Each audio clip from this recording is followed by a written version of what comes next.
እና አሳሳቢ ዜና አሁን ደርሶናል። ሰበር ዜና ቲክቶከሮች አዶናይ እና ጃኒ በፌደራል ፖሊስ ለጥያቄ ትፈልጋላችሁ በማለት በቁጥጥር ስር ውለው ምርመራ እየተደረገባቸው መሆኑን ተሰምቷል።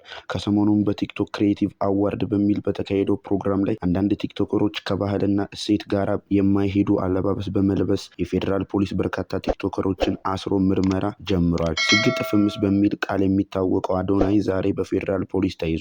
ማንኛውም የማህበራዊ ሚዲያ ተጽዕኖ ፈጣሪ ነኝ ማንም አይነካኝም በሚል አስተሳሰብ የሀገራችንን ባህል፣ እሴት፣ ወግ እንዲሁም በህዝቦችና በሃይማኖት መካከል አሉታዊ ተጽዕኖ በሚያሳድሩ ጉዳዮች ላይ ቪዲዮ ባትሰሩ እንመክራለን። ማንኛውም ከ5000 በላይ ተከታዮች ያለው የማህበራዊ ሚዲያ ተጠቃሚው በሚያስተላልፈው መልእክት ላይ ወይም ቪዲዮ ላይ ወንጀል ነክ ነገሮች ከተገኙ በህግ እንደሚያስጠይቅ በህጉ ተቀምጧል። ማህበራዊ ሚዲያ በኃላፊነት እንጠቀም። የሀገራችንን ባህል፣ ወግና እሴት እንጠብቅ። አድማጮቻችን እስካሁን የነበረን ዜና ይህንን ይመስላል።